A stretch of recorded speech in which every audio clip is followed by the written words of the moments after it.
crazy enough to earn respect. These words are the only way to describe the strategy I'm about to share with you today. When most people hear the word strategies, they think of battlefields, soldiers, and tanks.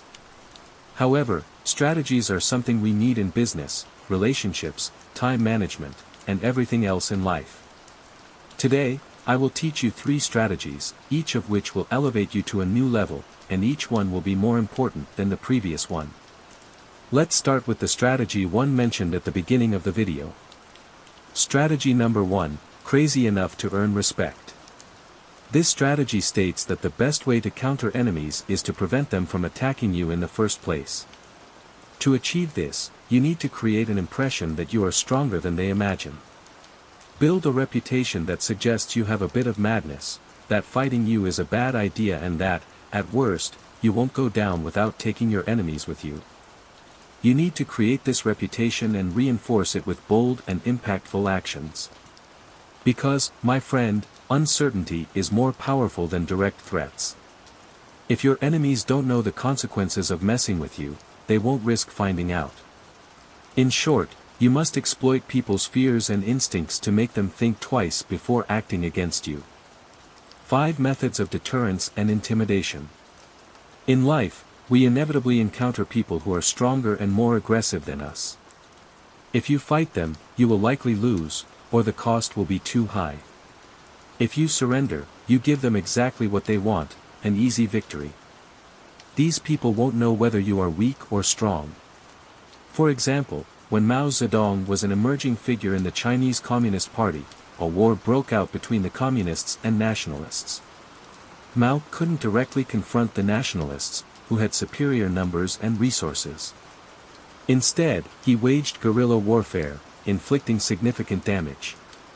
However, within the Communist Party, an opposing faction called the 28 Bolsheviks, educated in the Soviet Union, viewed Mao's strategy as cowardly. They preferred direct combat to seize key territories.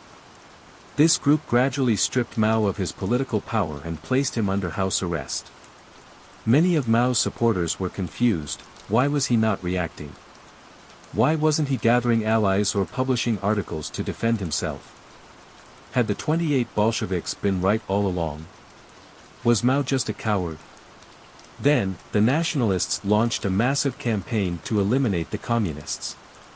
The 28 Bolsheviks fought fiercely to defend their territories, but the nationalists outnumbered them significantly and had better weapons and German advisors. The communists were surrounded, and thousands of soldiers deserted. Eventually, about 100,000 soldiers managed to break the siege and retreat to northwest China, with Mao among them. At this moment, Mao criticized the 28 Bolshevik strategy, arguing that their rigid movements made them easy targets and that their slow progress, combined with carrying excessive files and office supplies, made them a moving fortress. Mao had a different vision. Instead of fighting for territories, he wanted to build a revolution among China's largest social class, the peasants. To do so, they needed a safe haven and time to grow. So, they moved lightly, traveled at night, and split into multiple groups to confuse the nationalists. Despite being 100 times larger, the nationalists couldn't stop the communists from reaching Shaanxi province, where they established a secure base. After crossing 24 rivers and 18 mountains while facing countless hardships, Mao's forces dwindled to just 666 soldiers. But those who remained were true believers in the communist cause.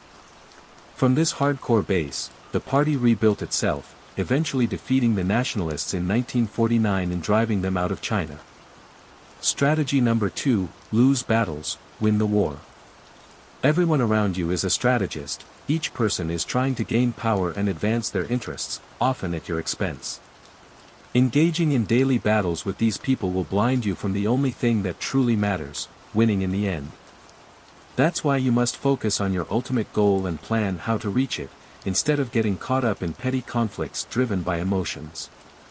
Take control, let others waste time on minor victories, and allow them to celebrate their short-term successes. Because in the end, your long-term strategy will ensure that you are the last one standing. The Grand Campaign. You've heard of Alexander the Great, but do you know how he managed to conquer the world? Let me tell you. As a young man, Alexander was seen as a bit unusual.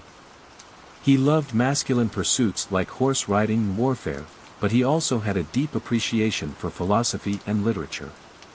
His tutor was Aristotle, who instilled in him a love for science and politics. His mother frequently told him stories of how he was destined to rule the world, and he took her words seriously. Meanwhile, he hated his father, King Philip II of Macedon, whose empire controlled all Greek states except Sparta. In 336 BC, Philip was assassinated. Seeing Macedonia weakened, Athens and other Greek states left the Hellenic League, causing the empire to start falling apart. At only 20 years old, Alexander took the throne. The Macedonian generals advised him to consolidate power slowly before trying to rebuild the league, but he ignored them. Instead, he immediately marched his army, attacking Thebes and Athens, forcing them back into the alliance. Alexander proved himself to be fearless and unpredictable. When enemies expected him to hesitate, he attacked. When they expected him to be ruthless, he showed mercy. Then, he did something even bolder. Instead of strengthening the Greek League, he declared war on Persia, the greatest enemy of his time. In 334 BC, with 35,000 soldiers, he crossed the Hellespont into Asia Minor and defeated the Persians at the Battle of Granicus. His generals expected him to march directly into Persia, but once again, he defied expectations. Instead, he spent time liberating Greek cities under Persian rule, gaining their support. He then conquered Egypt, whose people welcomed him as a liberator from Persian oppression. This move boosted his army's food supply, cut off Persian reinforcements, and weakened the Persian navy without needing a fleet. Meanwhile, Persian King Darius III was waiting with a massive army east of the Tigris River, setting a trap. But Alexander ignored the obvious path, seizing key territories and causing Persian provinces to defect. By 331 BC, Persia was already crumbling. When Alexander finally attacked at the Battle of Gaugamela, Persia had already lost its land, fleet, and resources. The battle was just a formality, the war had been won long before.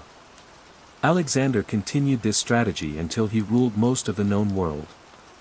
And that, my friend, is the power of long-term strategy.